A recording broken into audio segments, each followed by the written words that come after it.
Magandang araw po mga Kapinoy. Kamusta po kayo? Magandang umaga, tanghali, hapon, gabi. Kahit saan man parte ng mundo kayo naandun, ano? Ngayon po ay araw ng Lunes, ano? At malamig na, ano? 58 degrees na po ngayon. Pag ang ating kotse ay medyo ano na, nagyayelo. Hindi naman nagyayelo, no? Pero marami pong hamog, alam niyo na. At senyales na malapit na ang taglamig. At lumalamig na talaga, ano? So, ako po ay medyo hindi nakapag-vlog for the past 5 days kasi meron po tayong pinuntahan at naging busy, ano? Nagbiyahe tayo ng Canada, umikot hanggang Maine. So, yeah, meron po kasi akong bisita na dumating ang aking pong kamag-anak, aking pinsan na tinuturing na kapamilya, ano? Kapatid. At any rate, so, kamusta po kayo for the past 5 days? Ano? Mukhang maraming nangyayari diyan sa Pilipinas. Ano? Pero ating pag-usapan ng ating Pangulong Bongbong Marcos, ano, at nagdiwang ng kanyang kaarawan, ano? 67 years old. Okay. Happy birthday po, Pangulong Bongbong Marcos. Ano? So, maganda at 67 years old na siya. Pero ang hindi maganda ay may nangyaring allegedly at mukha naman pong kinumpirma ng Malacanang na meron daw pong nagbigay ng party sa kanya, sa private party sa kanya sa parteng Pasay, ano? At yun daw po ay binigay at surprise party ng mga kaibigan niya, ano? Mga lumang kaibigan niya o luma o mga matatagal na niyang kaibigan, ano? Wala pong masama doon, ano?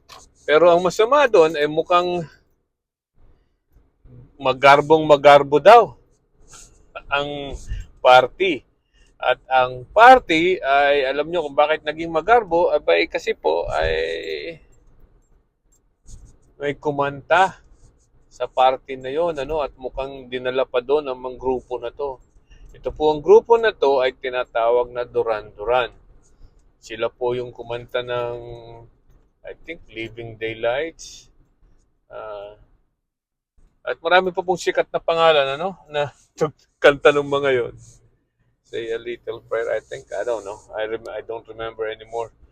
Pero yan po mga yan ay sikat nung 1980s. Ano? Nung ako'y nasa college, ano, 1980s. Tanda na rin, ano? At any rate, so yan po, ano? Yan po ay sikat na sikat at yan po dinala daw sa Pilipinas at ang mga kaibigan allegedly mga kaibigan ni Pangulong Bongbong Marcos ay gumastos ng milyon-milyon, ano? May nagsasabing 40 million, 50 million. Ang biyahe daw po ay chartered plane ay mga nasa 10 million pesos. Alam niyo na, hindi po konfirmado ang exact na presyo kasi hindi naman po sasabihin palagay ko yan, ano, kung magkano talaga naggastos ng mga kaibigan ni Bongbong Marcos. Pero definitely yan po ay in the millions.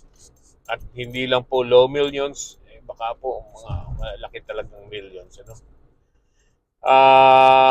But because I myself consider it as a excessive gift, no? Medyo mahal po talaga yan. Baka hindi ko na kitain yan ng ganyan kadami. At any rate, so sumagot naman po, katulad na nasabi ko, sumagot ang Malacanang.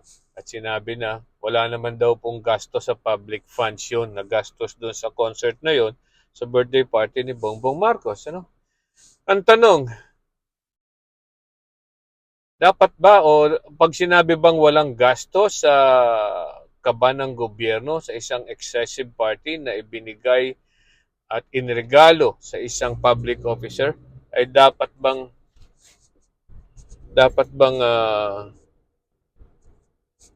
pabayaan na lang natin at hindi natin pansinin. Anyway, wala naman daw na gasto sa atin, sa ating kababayan. Well, at first glance sa mga tao po, na hindi nakakaalam ng batas, sabihin talaga na, wala naman akong pakialam dyan. Hindi naman pera natin yan eh. Right? Magbigay sila ng regalo sa ating presidente, pera nila yon, that's fine. Walang problema. Pero atin po muling busisiin yun. Sa atin pong batas, meron pong Presidential Decree number 46 kung saan ang mga mga empleyado ng gobyerno ay hindi po pwedeng tumanggap ng mga regalo at hindi rin po pwede ang mga individual na magbigay ng regalo sa public officer. At meron din pong Republic Act number 3019. Yan po yung Anti-Graft and Corrupt Practices Act na pinagbabawal din na pareho na tumanggap at magbayad at tumanggap ng regalo because of his or her public office. So, ano ibig sabihin yan? Hindi ba pwedeng tumanggap na talaga ang public officers? Hindi po, hindi po ibig sabihin na hindi na po pwedeng tumanggap ang public officers ng regalo. Ang sinasabi po diyan ay in giving or receiving a gift by reason of his public office. And padalawa po ay kung yan ay excessive. Excessive. Ang iniiwasan po diyan, in general, iniiwasan po diyan ang katulad ng ating ugali na utang na loob. Hindi tayo po kasi ay mahilig tumanggap o humingi na ang tawag dito, tumanaw ng utang na loob, So, may mga tao po na maaring ang sa ngayon ay hindi naman sila hihingi o hindi sila nagbigay ng excessive gifts by reason of public office. Baka sinasabing, kaibigan ko na yan, matagal ko ng kaibigan yan, kaya bibigyan ko yan ng regalo. Tayo naman, mga public officers naman, ang gagawin ay, walang problema, matagal ko ng kaibigan yan, okay, binibigyan ako ng regalo, so tatanggapin ko. Wala pong problema siguro sa ngayon, pero in the future, maaari pong magkaroon ng problema. Dahil pag sinabi natin, tumanggap ako ng 50 milyones na party, worth of private party, malaking bagay po yun, at hindi natin alam na baka sa future ay itong kaibigan natin ay manghihingi ng pabor sa inyo. Sa mga public officers. So, ang iniiwasan po dyan ay pag yung may ganyang malaking regalo ay baka hindi makaiwas ang public officer sa pabor na po pwedeng hingin ng nagbigay ng regalo. Yun po ang iniiwasan dyan sa mga batas na yan. So, kaya po yan ay bawal tumanggap. Maaari mo sigurong sabihin na, hey, hindi ko naman tatanggapin ito ayaw kong tanggapin yan. Pag ako'y wala na sa gobyerno, saka nyo ibigay sa akin yun kung talagang gusto nyo ibigay sa akin yan. Siguro po pwede yun, Pero, the point is this, kahit po yan ay hindi galing sa pera ng gobyerno. Meron pong pinagbabawal dyan. Yan po ay pinagbabawal ng batas. May batas po diyan. Ang siguro ang dapat niyong tingnan ng isang public officer, yan bang mga kaibigan mo ay dati nang nagbigay na ng regalo sa iyo kahit noong hindi pa kayo, kung hindi ka pa public officer? Yan bang mga kaibigan mo ay nagbigay ng regalo sa iyo ng ganyang kalaking o ganyang kamahal na party nung hindi ka pa presidente, nung hindi ka pa congressman, nung hindi ka pa senador, o nung hindi ka pa department secretary, nagbibigay na ba sa iyo ng ganyang kalaking pabor? Ng ganyang kalaking regalo? Nung ikaw ay ordinaryong mamamayan, binibigyan ka ba ng ganyang kalaking regalo ng iyong mga kaibigan? Kung ang sagot po dyan ay oo, aba ay siguro nga po ay that is something na you can consider na yan ay bukal sa loob. Ano? At siya walang hinihinging pabor. Yan bang mga kaibigan mo humingi na ng pabor sa inyo before? Kung hindi, baka nga, no? I don't know. Pero bawal pa rin po yun. Pero you have to consider the fact na meron ka ngayong hinahawakang posisyon na maaaring pag tumanggap ka ng regalo, lalo na't excessive, baka hindi ka makatanggi. Yun po ang iniiwasan. Kaya po meron pong batas na ganyan.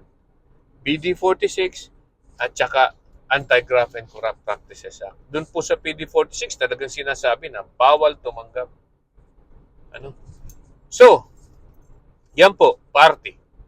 Milyong-milyong party na ibinigay sa ating presidente. Tama ba yan? Sasabihin ay hindi gumamit ng pera ng gobyerno? Yan po ay regalo pa rin. Mali din po yan. Mali pa rin yan.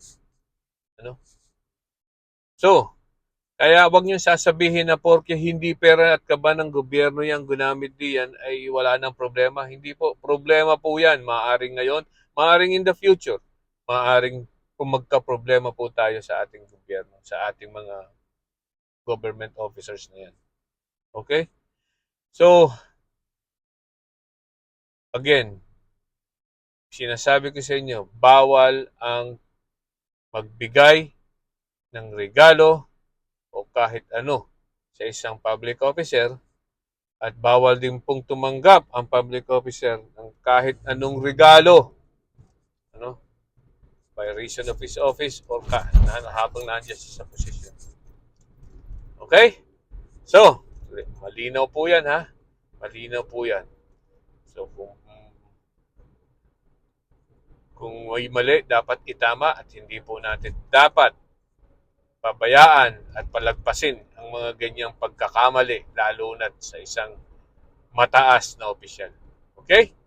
Alright. So, magandang umaga po muli sa inyo. Bye-bye!